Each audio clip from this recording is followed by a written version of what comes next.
Are falling. But did you know that there's one right here in D.C.? We're going to get to that in a moment, and D.C. Congresswoman Eleanor Holmes Norton's take on its future. But first, this was the scene just last night in New Orleans, where after 133 years, this statue of Confederate General Robert E. Lee surrendered to history. These monuments celebrate a fictional sanitized Confederacy, ignoring the death, ignoring the enslavement. If we take down these statues and don't change to become a more open and inclusive society, then all of this would have been in vain. In Baltimore, the city's mayor is considering the removal of its Confederate monuments. Mayor Catherine Pugh says she wants to follow in the footsteps of New Orleans. So what about D.C.? Yes, we do have a Confederate statue here in the district. Take a look. This is the statue honoring Albert Pike. It's at Judiciary Square. Now, Pike was a Confederate general. Well, he's depicted here as a Mason, not as a soldier. Now, D.C. has 17 other Civil War monuments. The rest, though, depict Union generals and admirals. So, should General Pike stay or go?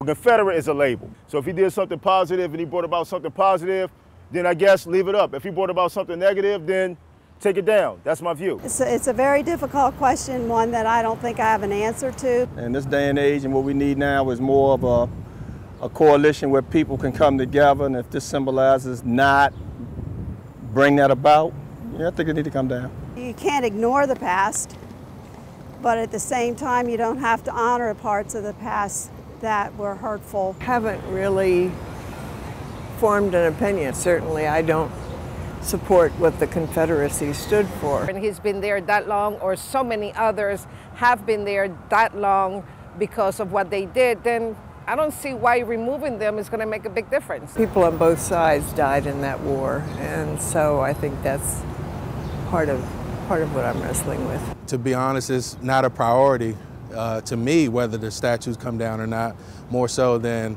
the priority of taking notice of some of the actions that we've seen in the news here recently across the country. Now, we asked D.C.'s congressional delegate and civil rights activist Eleanor Holmes Norton for her take on the Confederate statue debate, and you might be surprised by her answer. Pike was not Lee, not Robert E. Lee, and the reason I mention that is because we've got to look at the figure, how important he was to the country, how important he was, in this case, to the Civil War, and whether there were any redeeming qualities. Washington Monument is named after someone who had slaves. Jefferson Memorial was named after someone who had slaves.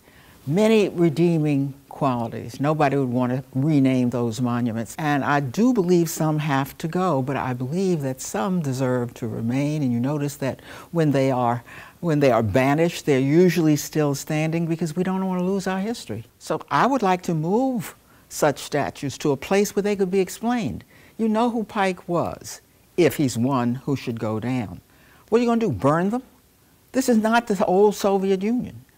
We just don't want them representing our country or our cities or our states by having them in prominent places.